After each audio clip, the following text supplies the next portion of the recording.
Listen, we're just going to say it. With the K, not the C. With the K, not the C. He's a coon. Okay? Wow. That's all Ray Lewis. Wow. Go up there, try to slander a man who's actually never been in trouble. Never been in trouble. Never been in trouble. Never been arrested. Never been in trouble. Never been around a double murder. Allegedly. Well, not allegedly, but you and your shoe polish here. Get the fuck out of here. He does have the oil slick hair. I hate, he reminds me of when someone goes to jail and they come back Muslim, and then now they want to preach Muslim that's Ray. Before the jail thing, that motherfucker was just an asshole. And then now he's found God. Nobody want to hear all that. And I love Odell. Shit. I love Odell Beckham Jr.'s response because he was visiting his family in Louisiana.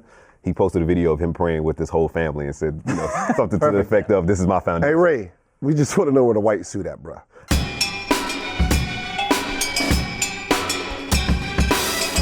Welcome back to Out of Bounds. Thank you for joining us. I'm Pierce Simpson. I'm joined here by Complex Sports editor, Mr. Adam Caparel. Adam, you heard Vegas and you were already turned up. You was like, "Yeah, eyes lit up, yes. Ears perked up." Let's get it going. I feel like he might be banned from a few casinos in Las Vegas. Next to Adam Caparel is Father of the Year, 3-time NBA All-Star and All-Pro, Mr. Gilbert Arenas. Gil, how you feeling, man? I'm feeling good. Feeling good? Yeah. You trying to give some good energy? Dude, give some good energy. Yes. What we over under points your son's dropping in the first game this weekend? What you thinking? It depends. Are we going to be playing a natural 11, 12U or? So you're already calling conspiracy. You're like, look. 14Us that's coming from, they're coming from Utah. Right. Because they homeschooled the kids, so he's 14 in the 4th grade. Are you the parents on the side? It's like, I need to see birth certificates for him and him. No, I'm just like, it all catches up at the end. How often do people bother you? It's like, hey, that's Gilbert Arenas. So let me all go. The time. All the time? Yeah. You got to go in a disguise. I'm just sitting there taking pictures. Hey. Can't even watch your son play, man. It's crazy. It's cool. Kicking off the first story of the day, NFL voluntary workouts started yesterday for teams that have new coaching staffs. And one player in particular that people didn't think would show up, showed up. And another star player did not. And we'll discuss that. This is the Step Back. Fellas, like I mentioned, yesterday was the first meeting for voluntary meetings, if you believe they're voluntary in the NFL, for teams that have new coaching staff. Some of those teams included the New York Giants and the Oakland Raiders. The New York Giants saw arguably their best player show up to the meetings and the conditioning workouts. Odell Beckham Jr. has been speculated throughout this offseason that he may get traded for 2 first-round picks. He's seeking to get value of his contract in the $20 million per year annually range, which would make him the highest paid wide receiver in NFL history. But on the West Coast, Khalil Mack, the same guy from that's what you throw it up to the number 2 overall pick from that 2014 NFL draft, did not show up to the Oakland Raiders voluntary meetings with new head coach John Gruden. Obviously, he wants a new contract. Odell Beckham Jr.'s contract now becomes fully guaranteed because he showed up to the first day of camp. I know you're squinching your face. You don't understand what happened. But what do we make of Odell Beckham Jr. showing up to voluntary workouts? Is this just a ploy to keep the contract guaranteed? What do we make of it? I really don't understand. Won't they just come out and say it's voluntary, but it's mandatory? Of course. We know how the NFL works. This is practice. This is actual practice. This is practice. They're practicing. And honestly, it's not even practice. It's mostly like conditioning. No. They're practicing and running plays. This is ways to sneak in extra practice before draft time to see what they have. That's why they do it. That's what you're thinking? That's what they do. If I guarantee if your ass is on the borderline of not making a team and you don't show the fuck up, you're getting sliced. Speaking of a guy that did not show up for the New York Giants is former left tackle Eric Flowers, who's been, listen, as you know, out of his damn mind. That's a great way to put it. He struggled consistently throughout his career. They have Nate Solder in his place, spent big money on him to be the left tackle. Now he's competing for the right tackle job. To not show up was pretty alarming. But what do we make of Odell Beckham Jr. showing up to voluntary meetings? I mean, yeah, it was good for, visuals and optics to be in the building. And, the coaches talked to him and they said that they talked about the video incident, which is a big, much ado about nothing. So they kind of got that out of the way. But, obviously from a media perspective, guys are going to make a big deal out of this because, let's be frank, for the past 2 months, NFL writers and people who cover the NFL have been writing about college guys that they barely watch play and don't know shit about. Of course. You finally have guys back in the building that you've worked at, guys that you know, guys that you've written about for years. So it's back to familiarity, back to a theme that a lot of fans are familiar with and want to know more about and are hungry for in the middle of a dead period for NFL. So, I mean, you make a big deal about this, which is essentially a big deal out of nothing, though. So you said they got a chance to ask him about the video? The coaches did, yes. Yeah. they didn't just call him right after? They want to do a face-to-face. So sure. Hey, we want to talk about this video. Can you just come in? We know you're in town. Well, they waited till he had to voluntarily come into town. Exactly. Because he's a voluntary. They asked Eli if they asked him, did you talk to Odell about the video? And Eli's like, no, why would I? So if I'm not mistaken, inside the CBA, there's stipulations on when you can contact players and all. Okay, see, so there's probably something that says they're not allowed. So that's why this is voluntary. You guys voluntarily came. It's mandatory. Yeah, it's voluntary. Bring your ass to motherfucking practice so we can see what the fuck y'all been doing all summer. Give it a reason. Not even all summer, for the last 30 days because the fucking season just ended. It just ended. God damn. Exactly. It's like, can I get a break? Let me see what you've been doing, motherfuckers. Come on in here. You mentioned New York Giants' new head coach, Pat Shermer, who came over from the Minnesota Vikings. There's a lot of excitement about what he may bring to the table. He was quoted as saying, we understand how this is structured here in the offseason, but it's certainly important in my mind. It's important that everybody to be around so they can hear it, learn it, do it together. This is the ultimate team game. We need to work together because it's important. We're all on the same page when we move forward towards the fall. The reason I'm laughing at this is just because it's just a bunch of BS. It's voluntary. It's coach speak. It's very much coach speak. This is a whole lot of nothing right here. But Odell Beckham Jr. showed up to camp. I mentioned earlier that because he showed up, he's automatically eligible for his full salary for the coming season if he hurts himself and is out for the season. So he could show up here, and we won't see him until the beginning of the regular season if he decides to hold out. I don't even want to get into what you just said, but because he showed up to a voluntary conditioning practice, whatever they want to hide it as, his contract is guaranteed. Yes. If he didn't show up, it wouldn't be guaranteed. If he got hurt away from the facility. So how important do you really think this voluntary practice thing is to the NFL? Won't they just erase what the title is and just say this is mandatory? We're trying to figure out what we have here so we know what to draft. We see it all. So this is very fucking important. This is like mini fucking camp again. This is like mini camp, but we got a pre-mini camp. This is pre-mini camp and then mini camp. Yeah. And then like training camp. Right. Then the season. These niggas work all year round, people. they just might as well just say it. They have this and then they have OTAs and then they get right into training camp. So it's just a 12-month type thing. But my question is this. Odell showed up, but Khalil Mack over in Oakland did not show up. Is there any type of hurt feelings because Derek Carr, who was in his same draft class, inked a large 5-year, $125 million contract, and Khalil Mack has yet to get paid? Do you think that's the reason he did not show up? See, that's what I don't know the football rules and what all this crap actually means. It's a lot. I'm not even going to fake it like I know. Like, so if you tell me voluntary, motherfucker, it's voluntary. So I got something better to do, I'm going to be doing that. I see you guys when I have to be there. Considering John Gruden wants to take the Raiders back to 1998 and take it back to the prehistoric age, not a good look for Khalil Mack coming off, trying to go to voluntary workouts and make an impression with the coach first and foremost. But at the same time, again, we know it's complete bullshit. It's voluntary, but at the same time, if you don't show up, that's a knock against you. The coaching staff's going to have it out for you the rest of the time. Of course. And it's just nonsense. It's complete. The hypocrisy of that term with the NFL is laughable. I mean, we see it in guys' contracts all the time when it breaks down on guarantees. It's like $500,000 roster bonus, $500,000 voluntary. If you show up for that, you get paid. So obviously, like you said, just strip away the voluntary title and just make it mandatory of what it is. Did y'all have anything in the NBA that was kind of similar to that, or y'all just show up for training camp and that was pretty much it? Training camp, we get a break, we train all year, and then like some coaches that say, all right, like rookies or whatever, be here. Like if the season starts October 1st. Be here at the beginning of October or the mid-October so we can take a look at you. Maybe you might need to do some conditioning before training camp. But you remember we have a month before the actual season start. Yeah. And like somebody like Steve Kerr, he'll tell his teammate, yo, don't come here until the last week or the last few days before training camp. Yeah. So, most people are arriving in the cities like 30 days before the season, before training camp. Yeah. So like, but you have like Golden State, like who know they're going to go deep into the playoffs. Yeah. Don't show up until September 29th. Yeah, just give you time. Just stay. Be away. Be with your family as long as you can. Yeah. That makes sense. Now, we mentioned how rigorous and how strict the NFL can be, and one of the top franchises for those traits is the New England Patriots, and there seems to be some type of internal battle between Rob Gronkowski, Tom Brady, and Bill Belichick, because according to the Boston Herald, Patriots head coach Bill Belichick chastised Robert Gronkowski in front of the rest of the team last season for using a TB12 workout program designed by Tom Brady and his personal trainer, Alex Guerrero. Now, of course, fellas, there's been this internal strife. We saw the ESPN report last year about the bickering between Belichick, Kraft, and Brady. As being a star player, has a coach ever chastised you in front of the rest of the team that made you feel singled out? Yeah, I mean, always. Yeah. I mean, but that's, but when a coach chastises the best player, is to let the rest of the players know that, I'm going to even go after him. I'm not going to let him slide. Right. But in this instance, you're talking about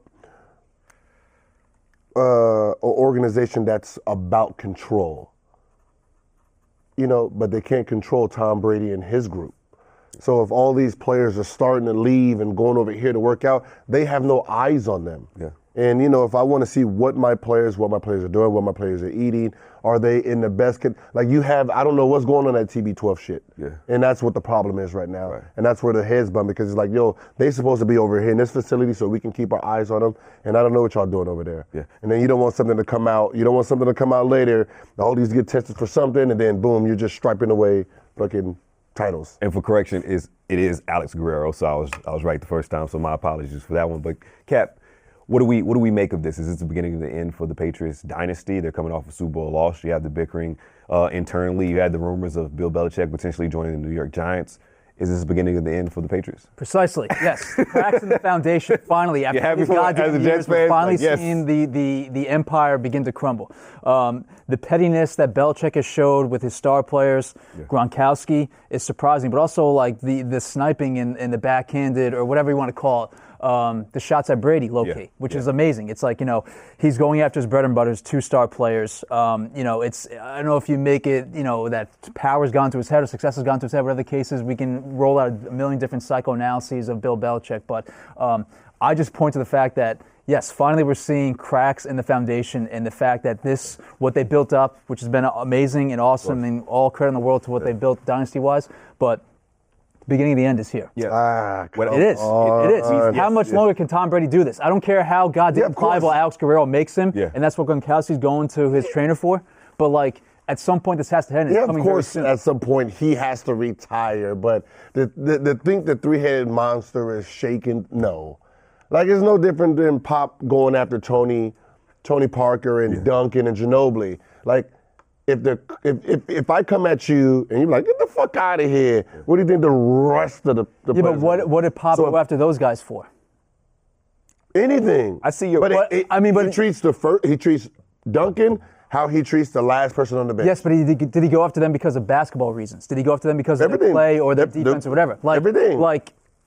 Belichick's going after Gronkowski and, to a low-key, Tom Brady, almost for insubordination with the organization and completely against him. What Duncan and Ginobili and Parker would have done, I would assume probably would have been basketball-wise, fundamental stuff like that. Yeah. He's going after them for some personal shit. But come on, think about it. These guys are the top, right? Yeah. He can go to sleep, wake up, and he knows those two guys will be in top shape. They're going to be. He knows they're going to be at their finest when the season starts. But because they're doing something away from the team, what did that entices everybody else to do? Well, shit, I'm going to just do, start my shit with my own trainer. Before that happens, I'm going to kill these two, but I'm going to let you guys do what you're going to do anyway. But I'm going to kill you two. To have everybody else fall in line. And that's what coaches did. I'm going to cuss your ass out today for all the shots you took. Don't get mad. All right, whatever. Yeah. He'll do it, I get mad anyway. See, this is what I'm talking about. Gil, I certainly see your point. I think sometimes coaches have to go at the top to have everybody else fall in line, because if the 15th guy sees you going after the superstar, he has to respect it. He has to respect it. So that's what I said. If you go after and you nip this in the bud, then the rest of your team doesn't try to get their own trainers involved, these outside trainers and all that stuff. But you're going to still let your two stars do what they do, because it's proven worked. But here's the thing. Unless they all go over there. But real quick, Cap, to build on your point, because I completely agree with you. We are seeing the beginning of the end for the Patriots dynasty because there's just too many cracks in the armor right now. This Alex Guerrero situation is very weird because it seems to be a power struggle between Tom Brady and Bill Belichick. And if it keeps being a narrative that gets brought up time and time again Exactly. throughout the offseason and into the season and training camp and throughout the season, then at some point it's going to come to a head and has to be dealt with. Because this Guerrero guy had access to the field, had access to medical records, had access to the Patriots medical staff, everything. He was damn near a staff member. That got revoked. Obviously, there was some issues between Guerrero, Tom Brady, and Bill Belichick. We see the TB12. This whole thing, this complex is right across the street from the Patriots facility. Jimmy Garoppolo was even involved. And another thing. Who allowed all this again? Probably Robert Kraft.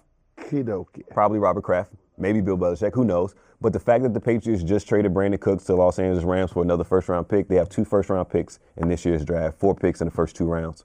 Maybe they trade up to get a quarterback. Do we see it happen? Possibly. Maybe. Tom Brady's heir apparent. I mean, listen, it's like Belichick is the OG when it comes to draft selections. Some of his picks, not some of them. The OG of draft selection, he drafts terribly. No, I wouldn't say that.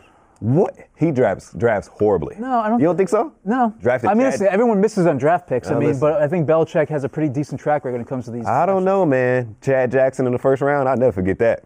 Hey, where's he at? Probably working at CVS. You want me to name every? you want me to name every first-round Jets draft pick for the last decade? Very true. So yes, Very true. Stay right there. Very true. All right. Time to talk about steroids. Your favorite topic here, Gil. So switching things over to baseball, Mark McGwire came out yesterday and said that he would have hit 70 home runs clean. Yeah, sure. Okay, yeah, whatever, fine. So the admitted steroid user says he could have broken Roger Maris's single-game record without performance-enhancing drugs, which he did back in 1998. On Stadium TV's Baseball Stories with Jason Stark, shout out to friend of Complex Sports, Jason Stark, he told McGwire told him that he, currently serving as the bench coach for San Diego Padres, that when he hit 70 long balls in the race with Sammy Sosa back in 1998, that he could have done it again without PEDs. McGwire said, absolutely, I just know myself. I just know. I was a born home run hitter. I mean, unfortunately, I did take PEDs, and I've regretted that. I've talked about that. I regretted it. I didn't need to. That's the thing. I didn't need to. But I know deep down inside, I know me as a hitter, and I know what I did in that box, and I know how strong my mind is, and I know what kind of hitter I became. And yes, definitely. He's lying his ass off. Look at all the broken sentences. Yeah, It ain't even about. He's lying. The biggest lie is I regretted it. Yeah, no, you didn't. No, you didn't. You didn't regret it. Absolutely not. You didn't regret it. If you tell me right now, I can take something to beat the 101, like 101 Wilt Chamberlain. You taking it? I'll be out tip.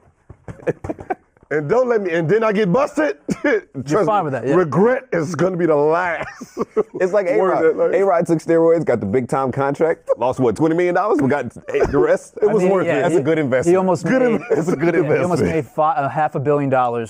Only got docked about $25 million for what he did.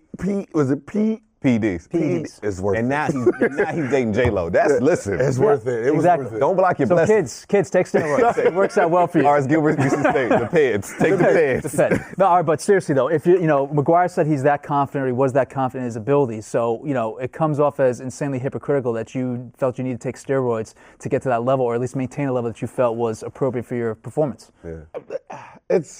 You're taking steroids because everyone else is taking it, and if everyone else is going 60, 65, 70, and you were a big home run hitter at 45, 51, you get lost in the shuffle if the 10 people behind you just jumped in front But of how do you? But if like you said everybody takes him. You seem to agree. You've been a lifelong baseball fan. How come the top guys seem to always get caught? If you're taking steroids and everybody's doing it, maybe get your detection system. Because if you're the top guy, everyone's looking at you. Very true. See, everyone's looking at the 1, 2, 3. No one's looking in the middle of the field.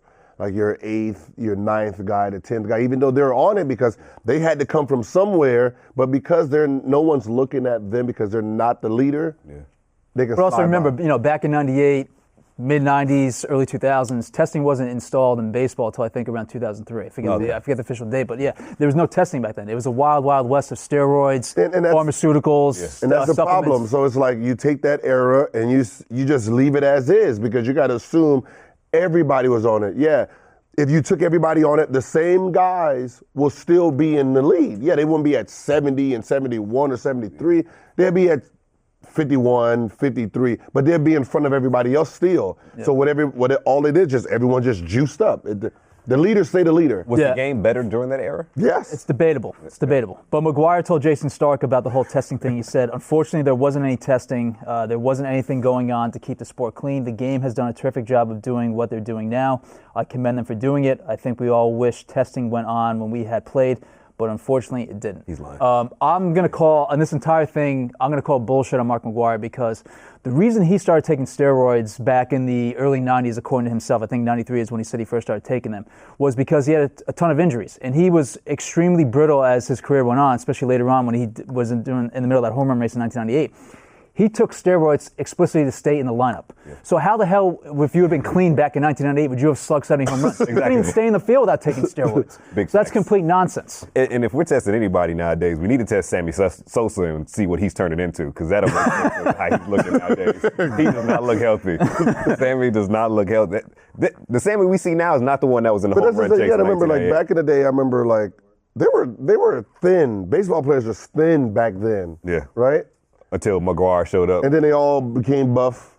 You know, then like, what was it, Pete Rose? One of them. What you mean? Who was the pitcher that had the big old, like he was rocked? Roger Clemens? Ah, Roger Clemens. Like a bus windshield. Yeah. That motherfucker back was just had the fucking out there. Yeah. Looked like he had a thigh as a neck. Yeah. Roid rage when he threw the shard bat at Mike Piazza. Yeah, that's what that's kind of craziness is that? Yes, exactly. We can that's just like him saying, I was clean. Yeah. And then threw his wife under the bus, saying that she gave him steroids or something like. It was all mess. He got Andy Pettitte caught up. I have a story about Brian McNamara for another time, but anyway. But you know, McGwire brought up an interesting hypothetical, saying that obviously if he was clean, he could have hit 70 home runs, which again I'm going to call foul on, and also he says that guys like Giancarlo Stanton and Aaron Judge in today's game could break, the 70 home run mark on their own. So, it's an insane hypothetical being thrown out there. Why do sports fans, why do we like hypotheticals so much? Because we like to argue. And that's this breeds argument. It's great because it's subjective. I mean, it's absurd though. Yeah, but no one wins the argument. Exactly. And you can argue it's like you get to argue. It's like someone saying, the sky is blue. And then the person who you're arguing with waits till it's nighttime and say, no, this is black. You sit there, and that's what it is. Everyone just gets to argue, no winning, no nothing. He's the guy that will wait till it's nighttime. Yes, and you live in fantasy world. Yeah. It's just a bunch of fantasy. Who's better, the 96 dream team or this dream team or that dream team? But do y'all have any favorite sports hypothetical arguments? No? The one that's going on right now? What's that? Who's better, prime Jordan or prime LeBron? Oh, yeah. Or prime Kobe? I mean, you could have that argument for days. You could? Yeah. I mean, it depends. I always say it depends on what category. Yeah. One-on-one, if we say they're going to play one-on-one, then I'm going to go Jordan, Kobe, LeBron. Moving on, want to offer up our top 5 stupidest reasons why athletes consistently get arrested. And I bring that up because on Sunday, police at LAX arrested Packers wide receiver Trevor Davis for making a joke about packing a bomb in his luggage. Oh, buddy. PSA, don't do that. Hey, what did he say? So, according to TMZ, which cited law enforcement sources, Davis was at LA. Why was he? He just ignored everything. He's like, what did he say? So I cannot say that? Curious, yeah, he's curious. That's good. Curiosity's good. But so Davis said at the counter he was checking in with a female companion when the woman behind the counter asked the question that she has to every time: did you pack your luggage or anything in there that's dangerous? He turned around to his female companion and said, "quote, did you remember to pack the explosives?" And he continued the joke way too long, despite the fact that his female companion said, you need to stop it. And eventually, when the joke went too far, the woman had to call security. In came the cops. This dude's the worst because everybody knows how busy LAX is. It's like, bro, I'm just trying to check in my flight. No one has time for this shit. And you playing games. No, that's why I asked. That's why I wanted to ask, what did he say? Because obviously, everyone does it. To say they got a bomb? When you ask a stupid question, you get a stupid answer. You get a stupid answer. He reportedly said, just kidding, but it was too late at that point. You're going to get a stupid answer, obviously. But why? Obviously, if there was a fucking bomb in there. I'm not going to say there's a bomb in there. But of all the we all know this. Of all the places to say, I have a bomb or I'm packing explosive, to make a joke of it, don't do it at the damn airport. Yeah, yes. All right. So they're asking the dumbass question. Okay. Hey, did you pack your own bag? And they're going to take your dumbass to jail. All right, so Trevor Davis was a complete idiot for this. So that brings us again to the topic at hand, the dumbest arrests that we can think of from athletes. Well, we'll start off with Damon Stoudemire, who was arrested back in your old town of Tucson Airport on marijuana charges after trying to pass through an airport metal detector with almost 1.5 ounces of weed wrapped in aluminum foil. Aluminum foil. Aluminum foil. Buddy. There's got to be better. Yes, there's got to be more conducive ways to get the security. He definitely has not It could watched be Belly. You got to put it in a Ziploc and then put Vaseline all over it. But, it's from a movie. Yeah. Tip it to your thigh. There's smarter ways to go to the airport I with can't speak on marijuana. that from personal. Special shout out to pitcher Mike Leake, who was arrested for trying to steal 6 shirts worth a total of $59.88 from a Macy's while he was making over $400,000 playing baseball. Wow. Is that kleptomania where you're just stealing stuff? That's what a that screw sounds loose like. in some way, shape, or form. Olden Polney, special shout out to the former NBA player who was arrested twice for impersonating a police officer here in LA because the LAPD gave him some honorary badge. Got to stop giving out honorary badges. Oh, man. He needs to be in jail for that.